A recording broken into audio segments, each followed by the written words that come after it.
So you have your own kind of soul. If you're going to write another book and you're young, you're going to write many books, you have to protect who you are and your integrity, or nobody will want you to tell their story. And there's always somebody else.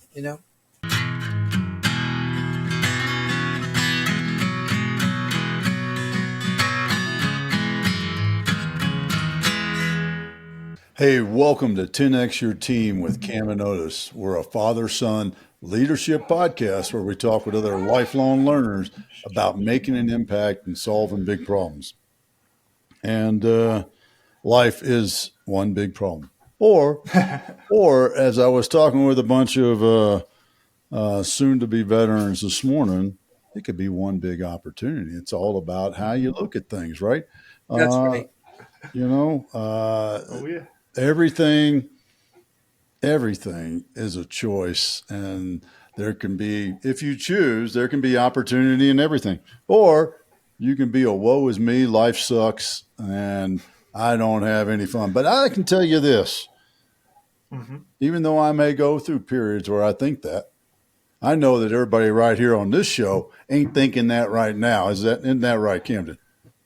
No, I'm definitely enjoying the opportunity that is having my baby daughter to the left of me here and trying to not be too distracted by it. But like you said, it's an opportunity, right? That's not a problem. That is my opportunity to get better at podcasting. Because if I got a crying baby, barking dog, I got everything, and I could still focus, whoo, that's a superpower right there. And you're teaching her. That's right. Exactly. Right. What's that? The whole 1,000,000-word gap thing in that whole study? Yeah, she's getting a lot of words today because she hasn't heard how fast I talk on the podcast. She's going to be like, "What did you say, Daddy?" So, Cindy, since we've all shared the distractions, our guest coming back to us, our good friend Cynthia Adams.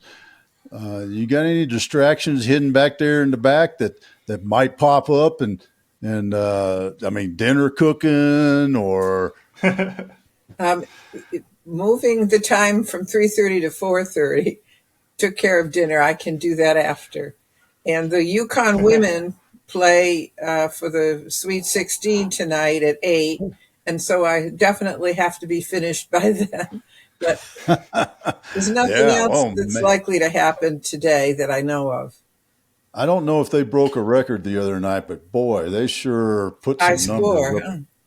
God, it was like 103 or something like that to 35. I mean, did they make the other team sit on the bench? Is that what they did? Well, I feel bad that, they mix the worst teams with the best teams and eliminate.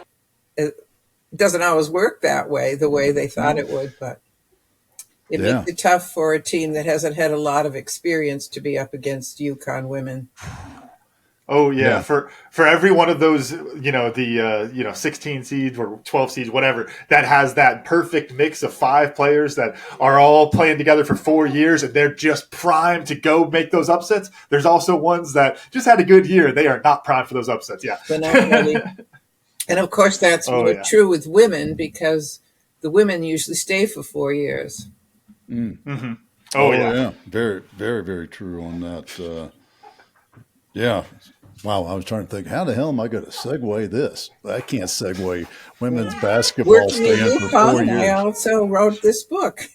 Yeah. Well, that's what I was as I was throwing in the towel on my good segue, I thought of one. So 4 years of college. How long did it take you to write the book? This new book, folks, and those of you watching on the YouTube can see the title of the book there. First, He Killed the Minuteman. And Cindy, answer my original question first. How long did it take? Yeah. It didn't take a terribly long time. It was only about 1.5 years. And then there was a year where the publisher had it and nipped and tucked at it, and so it takes a couple, 3 years to get a book out, even if it's something you can write fairly clearly, easily. But this was a difficult book because of the subject matter. I'm curious on that. I was just going to say, I'm curious, talking about the split in the times there, talking about waiting that long, and then the idea of somebody else going through all your stuff, you're waiting for the big day to get it out. Which one did you find more difficult? Because I could see both those being stressful. Both halves. It was easier for me to write, I guess, than it was for me to wait. I'm not that patient, and I should be. That's what I figured. You had it right. Pretty Well, baby, by then- the way. Oh, thank you. Yeah, we'll Yep. ignore. We won't ignore the elephant in the room. This is Miss Clementina that everyone on the show's been hearing about. She's beautiful. Look at those rosy cheeks. Yeah. She put on blush. Oh this yeah, morning. yes sir. Well, Cindy, one of the things that, and I was joking with somebody last week at the Veteran Entrepreneur Conference, the Veteran Edge that I was at, Camden and I were both at. I happened to sit next to a woman who is an editor, and I was joking about that feeling I got when I got my manuscript back with all the editor comments, and she used a red pen. Of course. Oh, of course. Do you get that feeling, or have you done enough of this now where it's like, that's just the way it is? At this point, I expect if they're doing their job, they're cutting. That I probably over-explain several things or put in things that the average reader might really not care about, that distracts from the situation. So when they shrink it down, I say thank you. Good. You got something, Kim? Because I do, but also I know you wrote a book. I haven't wrote a book yet. So if you guys need to bond more on that part of the process, Yeah. I'll leave By it to the you. way, Camden. How's your book? By the way, Camden. How's your book, Otis? I like it. Matter of fact, I think it's great too. I sold 2 more copies last week. So, Yeah. I think there's goodness in that. Once I got past the whole, junior year in high school flashback from my English teacher. Oh, yeah. But do you have a personal relationship with your editor? Because I've heard of other authors who do. No, I have. This is my first time with this publisher. So I didn't have a personal relationship, but I do trust them based on what they sent back. Could you talk some about building that trust? Because I think that's a we joke all the time about, and here I am holding a baby using a baby reference, but we talk all the time about like your business idea, and it's like this is your baby that you've been working on in the garage for 2 years. Then you go to an investor, and they're like, "What are you talking about with this?" And it's like somebody calling your baby ugly type of thing. I'm sure it's a similar feeling writing like that. And I would love to hear how you went through the process of either building that trust or assessing for that trust, because you don't want to show those ideas, the manuscripts, whatever it is, to just anybody. Well, I was anxious to have a publisher behind me. I had self-published several books, and the work of self-publishing is in getting the word out afterwards, and it's 100% on the author if you self-publish. It's still pretty heavily on the author when you have a publisher, because I'm not a big name. If you have a big name and you go to Simon and Schuster or one of the big publishers, then you get pampered.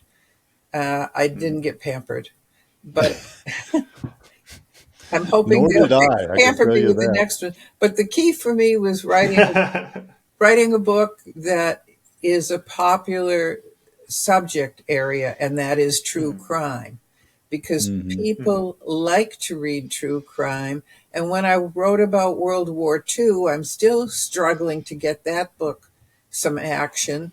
It may be a better book in terms of what it covers and how it's written and the depth of it at times, but it's not going to be as well read because a lot of people aren't interested in the wars anymore. Before we shift fully into into First He Killed the Minuteman and the true crime side, because I think I have some interesting things I want to talk about there. In the area of talking about the editing process and all that, I would love to get your opinion, Cindy, on the idea of storytelling by subtraction. Because this is something we've talked about that I've heard many like movie directors and producers talk about it. Of course, in the writing medium, it's a little bit different. But I would love to hear your opinion on that, because it applies so much in business and just communication in general. Of like, sometimes you got to trim the fat a bit to get your point across. What was your experience like with that, or the idea of storytelling by subtraction? Well, if I'm on the same page with you, what I've always said is, first you tell them what you're going to tell them. Then you tell them what you told them. If you really want to make sure that a particular set of concepts gets through. So, part of the book, I was telling things more than once, but I was going gingerly into the crime scene because I didn't want to hit people with all of the worst things up front. I wanted them to get a sense of what they were getting into before I gave them every detail. But I know they want to hear about the crime because that's part of what's interesting to them. I know they want to hear about the pursuit of the criminal. But the things I wanted them to understand too, when I mentioned the death penalty, and when I talk about why couldn't he plead not guilty by reason of insanity when he was clearly deranged? I wanted to get into that and use several perspectives so they understood why it isn't a slam dunk this way or that way. Does that make sense? Yeah, definitely. And I think that gets into the other aspect, which this isn't even really a question, but it's just kind of opened up that big rabbit hole for us to go into. Because that's the thing of this type of a story, is the family connections. There's folks that they are so deeply connected to the case. And that's the whole weird thing that I think there's a moral discussion around true crime in general, is this idea of this, like you're saying, people are going to the story because they're attracted to that genre. And at the same time, this is a family that this happened to. And you have to honor both sides of that in a way. If you just talk to the family, they might even say, I don't even want you to tell the story because I don't like people that want to know all this kind of stuff. It's kind of nasty to me. But at the same time, you got fans out there. What's that balance like? Yeah. For me, I wasn't going to go into this story if I didn't have permission. And this was authorized. The widow of the first man who is murdered and the mother of the young man who is later slain both agreed that I could write their story. And they were my chief sources of information on a lot of levels. And also, once it was known that I had their approval, then other people would talk to me. And other people, in fact, at my very first signing, they wanted to know, well, did you have the right to talk about this and why? And, I was on firm ground because of the people I had spoken to first. And if they had said no, I wouldn't have done it. I would have maybe looked for a different story of that same genre, but I wouldn't have done that story. It's too much. And I tried to tell it in a respectful way to them.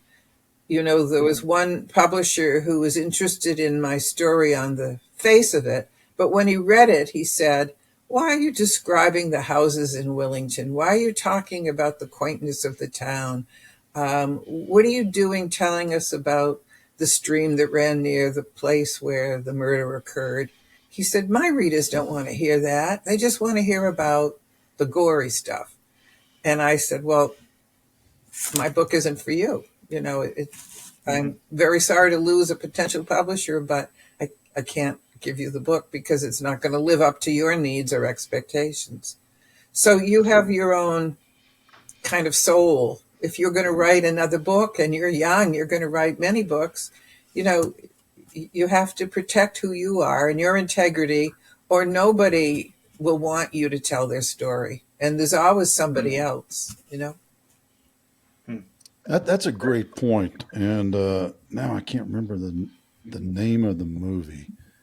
It was a fairly recent movie, and it was something about the black man's story or something like that, and how his publisher kept wanting him to do like make it more black or something. I remember Yeah, somebody eventually will see this, hear this, and go, "Duh, Otis, it was blah." Yeah. Uh, I but was just going to say, I think that's a common story. I think, and I'm sure there's all the different versions in the true crime space, racially with women. Yeah, I'm sure there are all sorts of different variations of that. Like, yeah, and people don't think of you that way, so we have to change the story. right, It's a jacked right. up thing. It was this whole thing of, well, you're a black man, therefore you should write about black man stuff, and so it sounds a little bit like you got that pushback of, well, you're a woman, and women want to read the gory stuff in these true crimes. I don't even think it was my womanness. It was this guy was a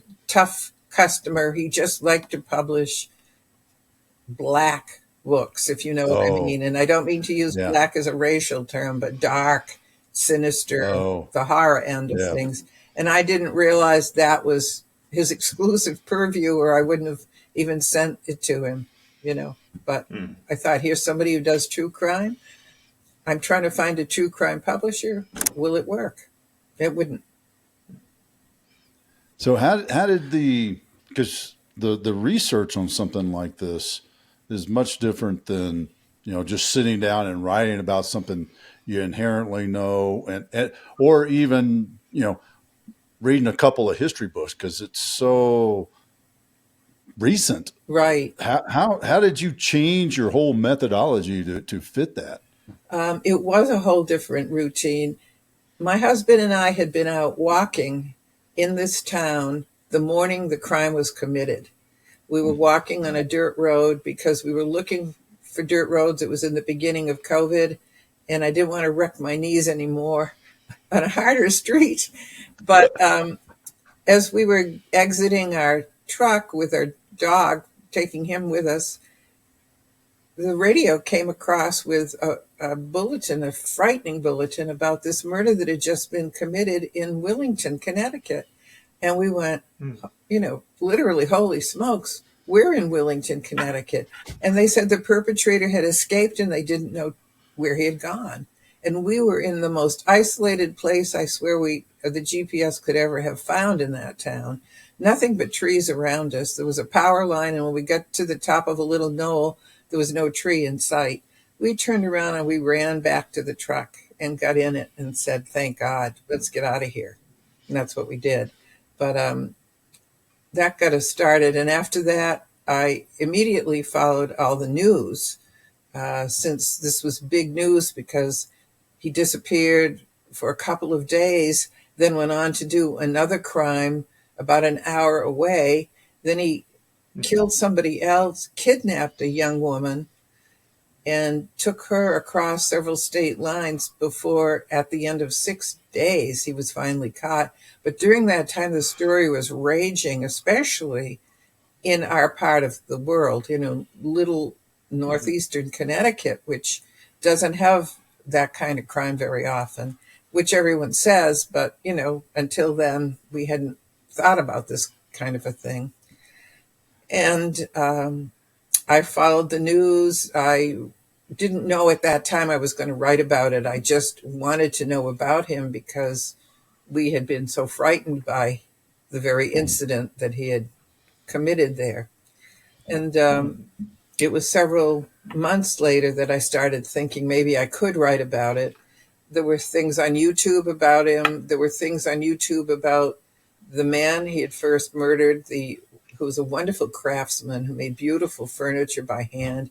He lived in the woods so he could pick the right chunk of wood, and he would see the image in it and turn it into something gorgeous. He had been in the Marines. He had, all of the men that were attacked in this story, except for the young one, were former veterans, or were veterans.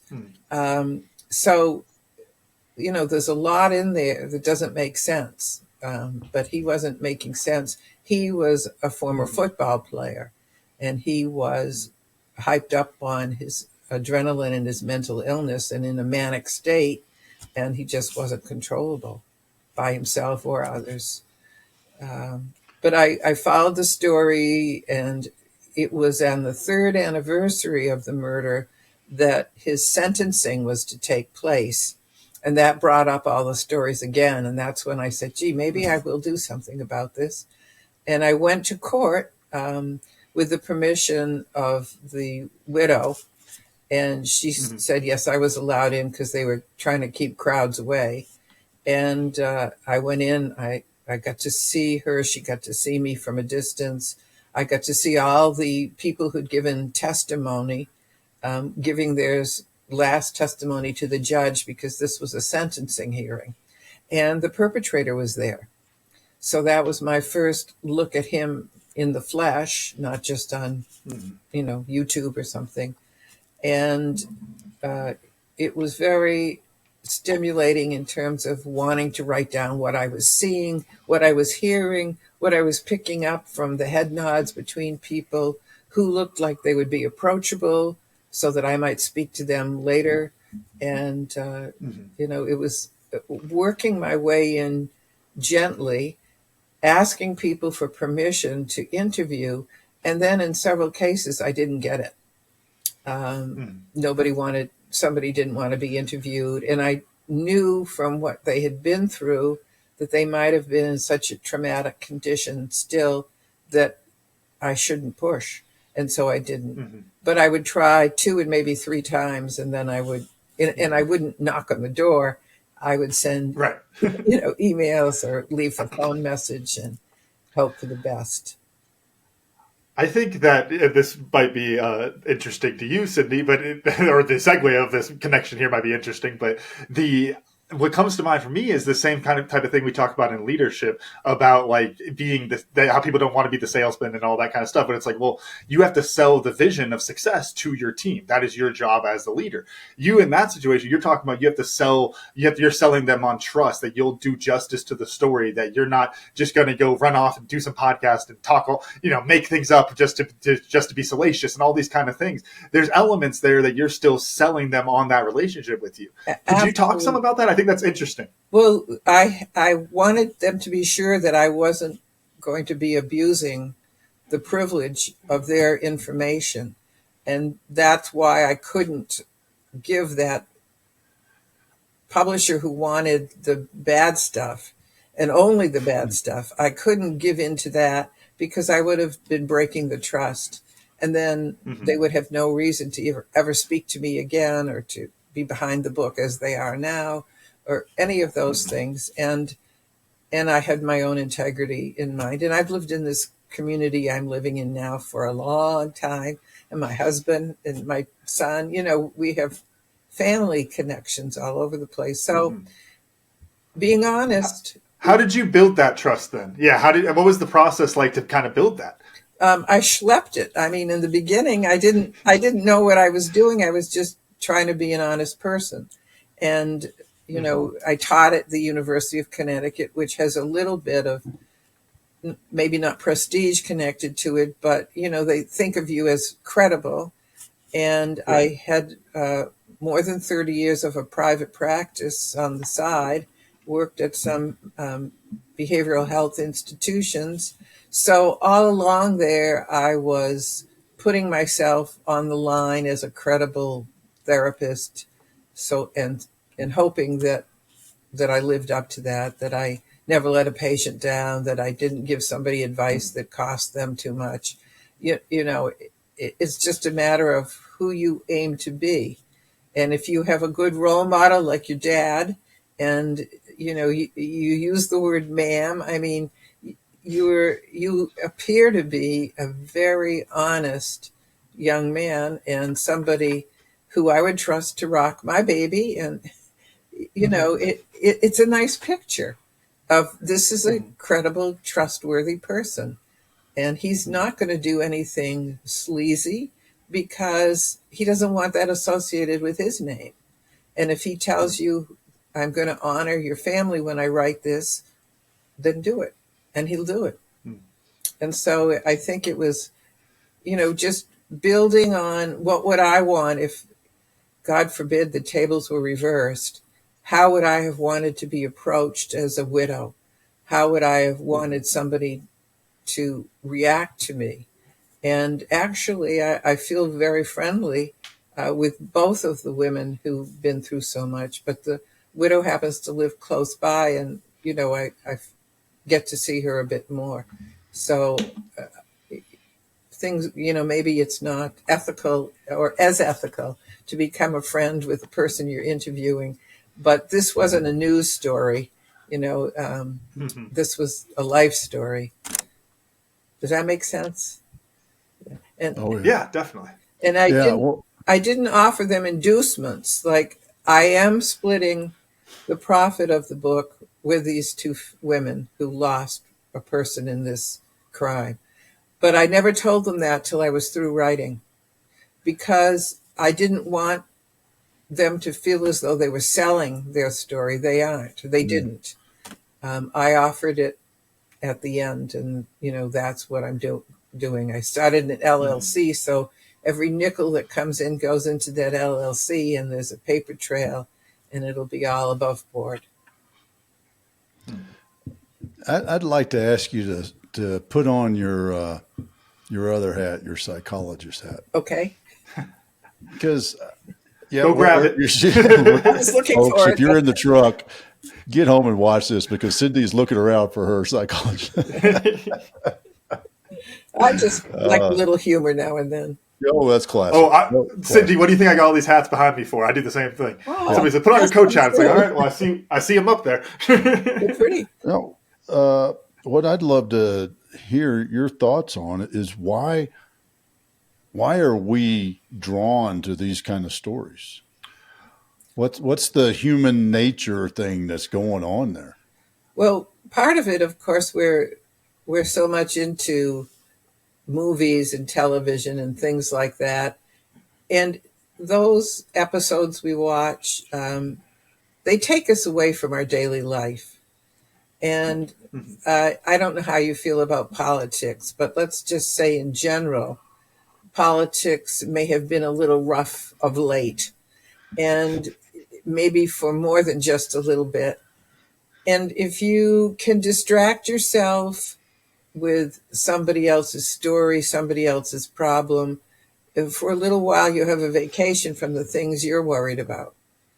And that's important. I know I got into Stephen King when I was working on my doctoral dissertation, because I had to be precise. I was doing research and statistics. I had to do everything exactly so. But when I wanted to relax and fall asleep, I had to read a horror story just to take my mind off the hard work of the tedious day-to-day. And I think with true crimes also, for most of us, there's the element of, oh, thank God that isn't me. And it's almost an opportunity to feel lucky. If you're a little bit worn out with things in your own life, then it's not going to be as bad as this. God forbid. It isn't as bad as this. We haven't been through what they have been through.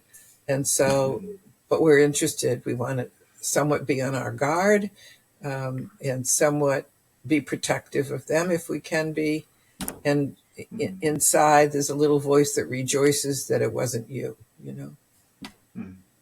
Yeah, I heard it put once that it's something along the lines of it's the closest you can get to being in those situations while still feeling safe. And I think that's a very interesting aspect of, like, I still feel okay, so I can read the book because I feel like I'm okay. But I think that's an interesting piece there. And actually, that leads into the question I was thinking of.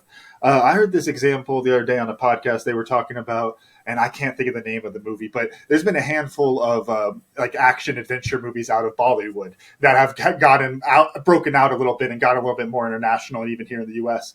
And one of the interesting things I was hearing in this analysis of it was that it's funny because it's like watching a movie from a while ago here, because it's just like, well, the hero wins. Of course he gets the girl, all this kind of stuff. Whereas here, and this was their analysis, and I'd love to hear your thoughts on it, Cindy.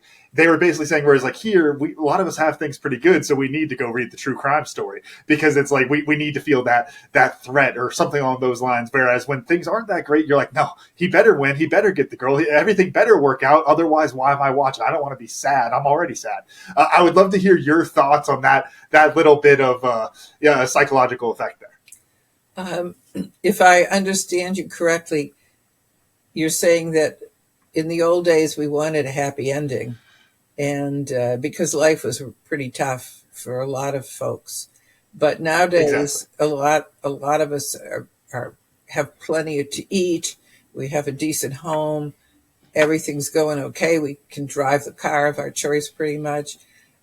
So we almost need the contrast of the true crime to feel as though there's a balance somewhere. Hmm. I can see that. I can see that. I hadn't thought about it that much, but I was never chasing the girl, but um, you know, I get what you're saying, and I think it's a Hmm. reasonable thing. There are many. We're all different. The reason you Yeah. might watch it might be so you can think more about how you're going to protect your family somehow. Hmm. And the reason I might watch it might be so I just forget about the things I'm worried about in the distance. Each of us would have a different possible reason for watching it or listening to it. Um, Hmm. I've done a lot of communicating with the perpetrator since I started this. I didn't expect to, but I wrote to him to say I had tried to get in to see him and my road was blocked in several places. They had said after he's sentenced, we'll let you. And then they had said, call the prison. And the prison said, no, you can't see him. He's too upset after all he's been through and had to admit to. And I said, but I'm a psychologist. And they said, oh, even worse.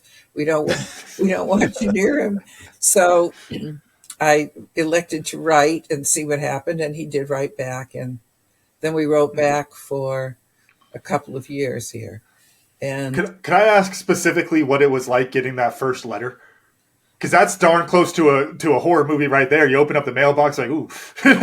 well, he was a UConn student. He was a uh, honors student, double major, brilliant young man. He'd been, a star football player in high school. Um, on the surface, he was, tall, dark, and handsome and had everything going for him and brains. But when you got underneath the surface, you found out how many shades were under there that weren't tall or dark. Well, maybe dark, but not handsome. So Hmm. he'd been through a lot in his young life. I wasn't afraid, but I was very pleased that he would write back. And he was 23 years old when he was sentenced. No, I guess when he committed the crime, he was 23. He was sentenced at 26. But when you think Wow. about somebody at 26 years old spending the rest of their life in prison with no hope for parole or pardon or anything because of the horror of their crime, and I believe that is a justified sentence from all he Hmm. did because you could never tell if he would relapse or if he went off his meds or what would happen next. So, um, but you can't help but see that the two lives were lost and a third life was totally ruined, and that was his. Hmm. And of course, the young woman who he kidnapped after murdering her boyfriend in front of her, I would say her life is probably ruined, although she may have some hope. I never spoke to her. I wanted to, but she was someone that I backed off immediately, knowing that it was probably more than she could handle. Um, but you do develop some empathy for somebody in that situation, even though you wouldn't turn the key to unlock the door if given the opportunity. I also wouldn't pull the switch to electrocute someone either. So, you know, How much do you think, or would you say your background, your psychology background and understanding of that shapes how the book is different from other true crime books? Good uh, question, Dad. It's I rare we give each other props. That's a good one. it has to shape it because I spent so many years, and I'm still a psychologist, but I spent so many years practicing clinical psychology and teaching my students who are future health professionals how to deal with the human side of disease and illness and death and dying and, incapacity at different levels. So you're always looking at more than one perspective, which is important. So I tried really, and this doesn't sound very humble of me, but Truman Capote wrote In Cold Blood. And I read that for a second or third time when I was writing this to see how he got a Pulitzer Prize for writing a true crime like that. And people were saying, "Oh, you're writing a true crime. What's the matter with you?" And I wanted to see, gee, what is the matter with me? But, Did you hold the mirror up and yeah, go, "Heal thyself, doctor"? that's right. And I found that it was the way he approached things. He did look at everybody's life. He looked at the victims as much as he could about the victims. He wanted to understand so the reader would know what the world had lost and what had been taken from these people when they were so tragically butchered by a couple of guys who had really no reason to kill them, just for a little money, and it was very little money. It was just very stupid. But they weren't intelligent people. They didn't understand even what they were doing, I don't think. They didn't think it through, and they lost their lives. There was still a death penalty when this happened. And, well, I just wanted to get a perspective from somebody at kind of what you'd call the top position in writing of true crime, to know where I could go and where my being a psychologist could pay off in terms of analyzing what was going on. And I think I did a good job of understanding why the murderer did what he did, even though it's not understandable at many levels. Does that make sense? Yeah, and that's so true. I think we all tend to try to put our personal understanding on somebody else's irrational decisions. I'll use, for me personally, it's when guys commit suicide from my organization or even other people, and it's an irrational decision that's permanent, much like committing murder is an irrational decision that is permanent. And I think one of the things, and maybe this kind of goes back to the why do we want to read about this? Why do we want to know about this?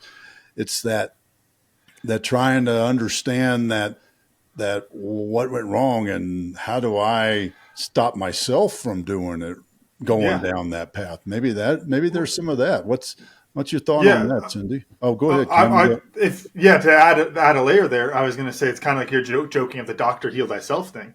But that's the reason that phrase exists, is because if you spend your whole life studying something, you might not be great at it in the first place. You know, the guy, what is his name? There's a professor at Harvard who I've read about, and it's like, actually, I think he died recently, but he was like studying addiction for years and years and years. Well, turns out he was a freaking drug addict. And he was probably trying to figure out how to cure himself in a way. And I think that there's to put it in a very poetic sense, I guess, Cindy, you're inspiring me. But it's like, there's a darkness inside maybe that you're like, "Ooh, I don't like that. I don't like that." And if I watch someone who has the extreme version of it, maybe I can learn how I'm better than that, or I'm different, or something there. And I know I just added a bunch of layers to that. No, Cindy, I'll throw it to you. Cam, you make a wonderful point, because the perpetrator here, Peter Manfredonia is his name. Peter was, one of the terrible things that went on in his life was that he lived next door, almost 6 houses away, from Adam Lanza, who was the man who murdered all those kids at Sandy Hook, the first graders in Sandy Hook, Connecticut. And they lived 6 doors away from him. Peter knew Adam's mother, who was the first person he murdered that day before he got to the school. And his sisters were in that school when the murders took place. So that whole community was just gutted, just ripped apart. There wasn't anybody in Sandy Hook, it's not that big an area, that didn't know victims, that weren't hurt by that, in some cases permanently hurt. PTSD, in a way we haven't ever defined it. Little children or not knowing what had happened and then growing up and realizing what had happened, and the parents and the families. And all kinds of fundraising was done. Different factions of the parents who actually lost children have set up different memorials to help this never happen again. And Peter Manfredonia was a star volunteer for those folks. And he wore T-shirts, sweatshirts with passive, promoting passivity, not violence. He was a big proponent of the future being better for everyone. And, he became so obsessed with Sandy Hook, so obsessed with the opposite of Sandy Hook, that something else deep down inside him that no one could know was triggered. He was a good Catholic boy. He went to catechism classes with the young man he ended up killing, his friend, another 23-year-old guy. The parents of the dead children had relationships with Peter. He was a comfort to them.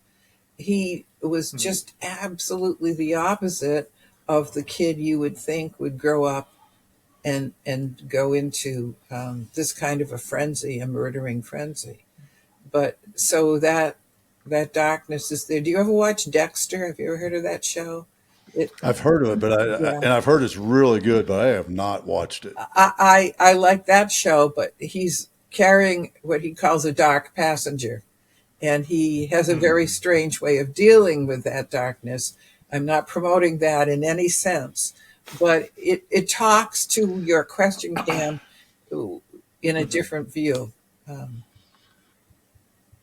Then there were other things that also triggered Peter, but that was a big foundation.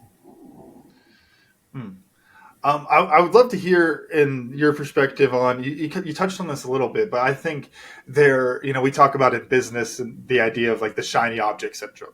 I feel like going through a story like this, almost like each person is that shiny object in a way, because each person has so much, each person is their own person. There's so much going on in their lives that's connected to this, and after and before and all those different pieces there. How did you manage to get the full story, still chase some rabbits like you need to, of course, to do it justice, but at the same time not falling completely down those rabbit holes to the point where you're spiraling about, I don't know, someone's random cousin or something like that? Like, could you talk about that aspect? Well, I may have missed some things by the way I focused. That's the other possibility. But I followed the story, and I followed police records, and I followed newspaper accounts, and I kind of let that be the skeletal part. And then when I got to speak to neighbors, and there was an 80-year-old man who ran out of his house when he heard this first slaying taking place. He heard the yells. He ran out to see what he could do to help, and was immediately attacked himself. And he suffered horrible blows, but he was a former serviceman, a veteran. He just, acted on instinct. This was in his neighborhood. It was next to his house, and he reacted to it. So I spent some time talking with he and his wife about all they had gone through. And that little cul-de-sac where the actual first attack had happened, there were neighbors on either side, and one woman did I consider it brilliant. I don't know her name. I never spoke to her. It was kept out of the papers, but she had stepped out on her porch and looked down onto what was happening, and she gave a horrendous scream. And that scream, and this is daylight hours, that scream brought, I think, the murderer to his senses, that he was not alone with this. He was, whatever fugue he was in, whatever altered state his mind was in, he suddenly had that tangible stimulation to say, wait a minute, I'm being observed. and he got on his bike and he left. So there's little facets everywhere, and I don't know where I drew the line properly, what I've left out that should be said. I know there were a few questions at the first signing that I couldn't answer, but I don't know if they were critical to the story or just somebody's curiosity, at the moment. So is there, is there another story, another true crime story boiling up, or we're going back to historical novels? Well, during the time I was waiting for this book to be published, a woman of, I will say, considerable fame and substance approached me to do a book for her about her life, but English isn't her first language. And she, wanted that help, but she had the ideas. And I just loved her and loved the story she had to tell, but she hasn't signed a contract. So that would, I guess, be my first choice. If she would say, yes, let's do it, but I don't want to keep writing her samples and not having a contract, because then you're working for nothing. So I was thinking, what might I do next? And then now that this book is out, there are several people who have decided that they have ideas for me. And one of them mentioned a local mystery of sorts where there were two fires in the same house a number of years apart. I don't want to say too much about it, but there was some mystery as to what caused the fires, what might have been in it for somebody else by causing the fires. And I'm in the middle of getting some help in looking through some old records to see if it's worth doing, if it would be important to write about. We had this terrible fire in Waterbury, Connecticut, not long ago, and a young man who was 32 years old who had been kept a prisoner in his closet for 20 years. Have you seen that in the news? I heard about that. Yeah. Now, I won't write that story because how would you interview that 32-year-old man who doesn't even have meat on his bones? I mean, he's had the most deprived life. He'd be so fragile, and maybe somebody down the road will talk to him, but this other one is not in that shape. The story, the people who are involved. So I don't know if I'll do that, or if you have an idea, tell me. But or maybe I'll hang just up. looking to highlight. I was just gonna say, it's looking at all those, looking for those stories to highlight. At the end of the day, that's the connecting thread there. Maybe. That's go ahead, Cindy. I was just going to say, I also might need to hang up my pen metaphorically, because if publishers are going to take that many years to get back to me with a final product, I want to be able to still discuss it with you guys. Yeah, I know that could shorten the timeline. Well, it's a different pressure when you're an older writer. It is. Yeah. You can't imagine. No, I can't. Yeah. Well, I've crossed that threshold. I can imagine it. Yeah. Here you are. Yeah. Well, I'll tell you. He's just a young whippersnapper, huh, Cynthia? That's right. That's right. Yeah. Well, and what I learned today is the unique way that you have this close personal connection. And I think there's to the story, and the reason I think that's so interesting is I think that's probably there's probably the thread of that throughout, because I think of other stories I've read. One of my favorite, Ben Green, who was a cowboy writer in the early 20th century, and That's Is that Cactus Tracks? I think that's one of his books. Yeah. One of the and what ties me to it, why I love it. I mean, it's great, fun cowboy stories, but it's my backyard. Yep. And the backyard, he talks about this place and that place. I'm like, I've been there. Yes. I've stood on that spot. I've swam in that creek, and all these sort of things. And I think when you have that, it helps draw you into the story and puts such a great spin on the perspective of the story. And I think it helps your credibility. Yeah. When it is your own backyard, you're not a carpetbagger coming in to take the nuggets from this community and then walk off. Mm-hmm. This is where I live. This is my neighborhood. This is next door. It matters to me. Kids, go Google carpetbagger, because I know there's some of you going, huh? Old references. Right. Come on, kids. It's going to Google and check it out. Camden, how about you? What'd you learn? Yeah, really, actually, it's kind of building off what better not be it. No.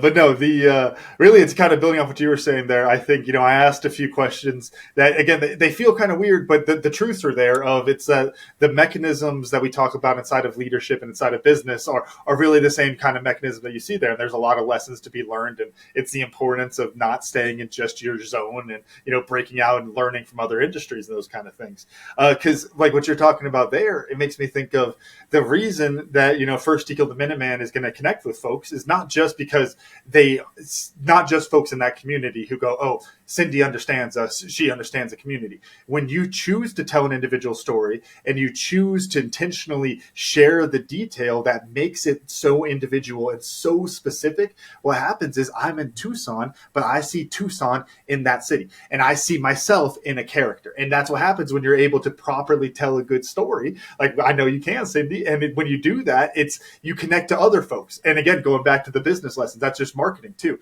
You don't market to everybody. You describe one person and then people listening to it go, oh, I'm just like him. And they connect to the story. And it's the same kind of thing there. So just one of those, there's my foot stopper and she's awake now so I can stop my foot. But the foot stopper moment you always talk about, Dad, of it's like learn from other stuff. Don't get pigeonholed into business. Learn from authors, learn from producers, learn from coaches, learn from everyone, man. Ooh, I'm fired up. Awesome. Cindy, how about you? What'd you learn? Well, I think you've both reinforced for me that all these different parts of my career have helped to build the person who could write this book the way I did it. And whether that's good, bad, excellent, it's my background because, I have been a leader at times. I have run businesses. I have done a lot of different things, and it culminates in your next project. If you're an artist and you're always going to do your best painting the next time, your early art may embarrass you, but your next one is going to be who you are from what you've learned. And that makes it fun. So maybe I shouldn't quit quite yet. No, I don't think you should. You have me on Cindy, if I write another one?